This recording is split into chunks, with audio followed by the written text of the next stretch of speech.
Hi, നമസ്കാരം. ഞാൻ Arun Tathagata.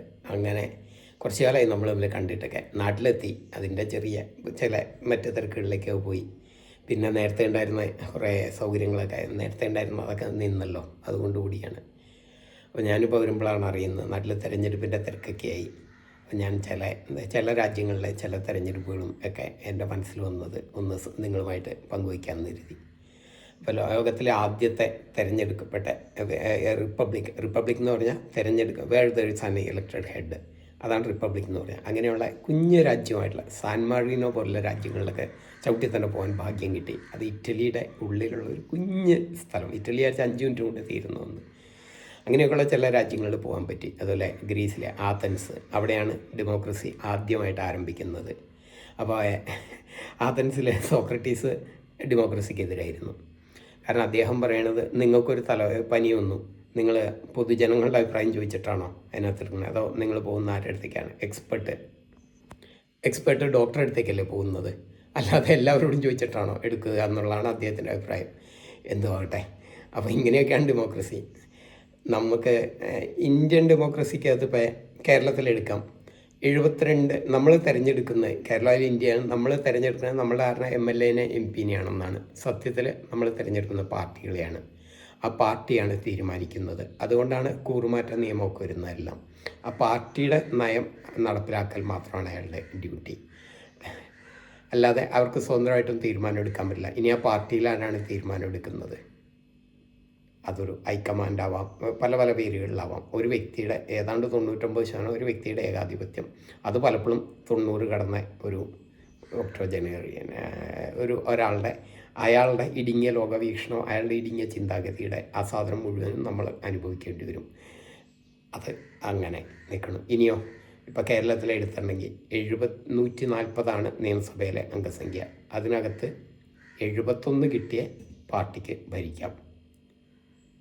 Means 69 കിട്ടിയ അവർക്ക് യാതൊരു റോളും ഇല്ല അതിനകത്ത്. ഈ 69 കിട്ടിയതും അല്ലെങ്കിൽ 71 കിട്ടിയതും ഭൂരിപക്ഷം ആൾക്കാരല്ല. ചിലപ്പോൾ അത് 15% ആളുകളുടെ മൊത്തം വോട്ട് കിട്ടിയിട്ടുണ്ടാവുള്ളൂ. പക്ഷേ അത് ഈ കണക്കുകളിലെ ഇതുകൊണ്ട് അവർ 71 സീറ്റ് ഉണ്ടാവും. ഇനി 71ലും നേരത്തെ പറഞ്ഞ പോലെ പാർട്ടിയിലെ ഒരാളാണ് തീരുമാനം എടുക്കുന്നത്. ഇനിയോ ഈ സ്ഥാനത്ത് എനിക്ക് എന്തെങ്കിലും ഒരു അഭിപ്രായം വന്നു, എൻ്റേതിനോ നിങ്ങളുടെ അഭിപ്രായത്തിനോ നമ്മുടെ അഭിപ്രായത്തിനോ യാതൊരു വിലകളും അവിടെയില്ല. അവിടെയെല്ലാം ആ പാർട്ടിയുടെ തീരുമാനം മാത്രമാണ് വരുന്നത്. സ്ഥാനത്ത് ഞാൻ ഈ സ്വിറ്റ്സർലൻഡിലൂടെ സഞ്ചരിക്കുമ്പോൾ, സ്വിറ്റ്സർലൻഡിലാണ് ജനാധിപത്യത്തിൻ്റെ ഏറ്റവും നല്ല മാതൃകകൾ ഉണ്ടായിരിക്കുന്നത്. സ്വിറ്റ്സർലൻഡിൽ നമുക്ക് ഓരോ തീരുമാനത്തിനു മുമ്പ് അത് ജനങ്ങളുടെ പരിശോധനയ്ക്ക് വിടണം. ഹിതപരിശോധന, പ്ലബിസൈറ്റ്. ഹിതപരിശോധന അതായത് ഓരോ തീരുമാനം എടുക്കുന്നതിന് മുമ്പ്. ഇപ്പോൾ ഉദാഹരണത്തിന് ഇവിടെ ഇപ്പോൾ 3 വയസ്സിൽ 2 വയസ്സിൽ ക്രഷിൽ തട്ടി കുട്ടികളെ വിടുന്നു. എനിക്കതൊരു ശരിയായ ഒന്നല്ലാന്ന് തോന്നുന്നുണ്ട്. പല യൂറോപ്യൻ രാജ്യങ്ങളിൽ 6 വയസ്സിന് മുമ്പൊന്നും സ്കൂളിൽ വിടാനേ പറ്റില്ല. അതായത് കുട്ടി അമ്മയോടൊപ്പം അച്ഛനോടൊപ്പം കുടുംബത്തോടൊപ്പം ചിലവഴിക്കേണ്ട സമയമാണ്. എനിക്ക് തോന്നുന്നതാണ് ഈ തീരുമാനം ഇവിടെയും കൊണ്ടുവരണമെന്ന് തോന്നിയാൽ എനിക്കൊരു റോളുമില്ല.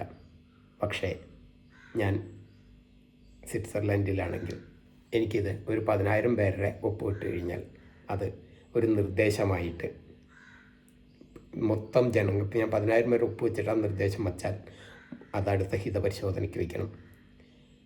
10,000 പേര് ഒപ്പ് കിട്ടുക എന്നുള്ള ഇന്നത്തെ കാലത്ത് ഒരു ബുദ്ധിമുട്ടുമില്ല, പ്രത്യേകിച്ചും സോഷ്യൽ മീഡിയയുടെ കാലത്ത്. അതായത് ഓരോ തീരുമാനവും അവിടെ ഹിതപരിശോധനയ്ക്ക് വിടണം. തോന്നുന്ന മാതിരി തിരഞ്ഞെടുക്കാൻ തീരുമാനം എടുക്കാൻ പറ്റില്ല. അതുകൊണ്ടാണ് അവരിപ്പോഴും സ്വിറ്റ്സർലൻഡ് യൂറോപ്പിനകത്താണെങ്കിലും യൂറോപ്യൻ യൂണിയനിൽ മെമ്പർഷിപ്പ് എടുത്തിട്ടില്ല. കാരണം പല കാര്യങ്ങളിലും അവർക്ക് അവരുടെ ആ ജനാധിപത്യ സ്വഭാവത്തെ നഷ്ടപ്പെടുത്തേണ്ട ഒരു യൂറോപ്യൻ യൂണിയൻ്റെ പൊതു സ്വഭാവത്തിലേക്ക് വരുമ്പോൾ. അപ്പോൾ പറഞ്ഞു വന്നത് ഹിതപരിശോധനയെ പറ്റിയാണ്. അതായത് ഹിതപരിശോധന മനസ്സിലാവണമെങ്കിൽ സിക്കിം ഇന്ത്യൻ യൂണിയനിൽ ചേർന്ന ഒരു രാജ്യമാണ്. വളരെ വൈകി ഇന്ത്യയിലേക്ക് ചേർന്ന ഒരു സ്വതന്ത്ര രാജ്യമായിരുന്നു എന്നാണ്. അവർ ഹിതപരിശോധന നടത്തിയാണ് ഇന്ത്യയിലേക്ക് ചേരുന്നത്, ഇന്ത്യയുടെ ഭാഗമാവുന്നത്. അപ്പോൾ ഇതാണ് ഹിതപരിശോധന. ഓരോ തീരുമാനത്തിനും ഈ ഹിതപരിശോധന വേണം അവിടെ. യെസ് ഓർ നോ, ഇത്രയേ ഉള്ളൂ. ഒരു വോട്ട്, യെസ് ഓർ നോ, ഇത്രയേ ഉള്ളൂ ഓരോ തീരുമാനത്തിലും. ഇതല്ലേ യഥാർത്ഥ ജനാധിപത്യം. ഇനി നമ്മൾ തിരഞ്ഞെടുത്ത ഒരു ജനപ്രതിനിധി, അദ്ദേഹത്തിൻ്റെ പ്രവർത്തനങ്ങൾ മുഴുവനും ശരിയല്ല എന്ന് തോന്നി നമുക്ക് എന്തെങ്കിലും റോളുണ്ടോ? 5 കൊല്ലം സഹിച്ചേ പറ്റുള്ളൂ. അവിടെ റൈറ്റ് ടു റീകോൾ, തിരിച്ചു വിളിക്കാനുള്ള അധികാരം വരുന്നു. ഇതുപോലെ തന്നെ നിശ്ചിത എണ്ണം ഇത് കിട്ടിയാൽ വീണ്ടും പ്ലബിസൈറ്റ് ഇടണം, അല്ലെങ്കിൽ വീണ്ടും വോട്ടിൽ മത്സരിക്കണം. ചില രാജ്യങ്ങളിലൊക്കെ നിശ്ചിത അടുത്ത തെരഞ്ഞെടുപ്പിൽ നിശ്ചിത ശതമാനം വോട്ട് കിട്ടിയില്ലെങ്കിൽ നിങ്ങൾ ഇതേവരെ മേടിച്ച മുഴുവൻ ആനുകൂല്യവും തിരിച്ചടയ്ക്കണം. ഇപ്പോൾ നോർവേയിലേക്കൊക്കെ പോകുമ്പോൾ പാർലമെൻറ്റ് അംഗത്തിന് ആകെ കിട്ടുന്ന പാർലമെൻറ്റ് അംഗത്തിന് നോർവേയിലെ ഓസ്ലോയ്ക്കകത്ത്, അത് നോർവേജിയൻ പാർലമെൻറ്റുള്ള അതിനകത്ത് നിങ്ങൾക്ക് വീടില്ല എങ്കിൽ ഒരു വളരെ ചെറിയ 400 സ്ക്വയർ ഫീറ്റ് ഒരു വീട് വരും. അവിടെ എല്ലാം ഒരുമിച്ചാണ്. നിങ്ങൾക്ക് ഫോൺ നിങ്ങൾ തന്നെ അറ്റൻഡ് ചെയ്യണം. ഒന്നിനും സെപ്പറേറ്റ് സെക്രട്ടറി ഇല്ല, ഒന്നുമില്ല. ഇനി അവിടുത്തെ നോർവേ ആണോ സ്വീഡനിലാണെന്നാണ് എൻ്റെ ഓർമ്മ. ഒരു MP മദ്യപിച്ച് കഴിഞ്ഞപ്പോൾ ഒരു ബിയറിൻ്റെ കാശ് കൊടുക്കാൻ വിട്ടുപോയി. അതൊക്കെ രാജിവെച്ച് വേണ്ടി വന്നു. ഇൻറ്റഗ്രിറ്റി. ഒരു സ്കാൻഡിനേവിയയിലൊരു പ്രധാനമന്ത്രിക്ക് അദ്ദേഹത്തിൻ്റെ വീട്ടിലെ ഭക്ഷണത്തിൻ്റെ ബില്ല്, രാവിലത്തെ ബ്രേക്ക്ഫാസ്റ്റിൻ്റെ ബില്ല് അറിയാതെ കൊടുത്തുപോയി. അത് മൊത്തത്തിലെ ചിലവിൻ്റെ കൂട്ടത്തിലേക്ക് വന്നുപോയി. നിസ്സാരം 4000 രൂപയേ ഉള്ളൂ. പക്ഷേ അവിടെ അത് വലിയ ഒഫൻസാണ്. ബിക്കോസ് ഇൻറ്റഗ്രിറ്റി അത് വളരെ പ്രധാനപ്പെട്ടാണ്. നമ്മളുടെ വരുന്നവർക്കൊക്കെ അതുണ്ടോ എന്നൊക്കെ ചിന്തിച്ച് നോക്കുക.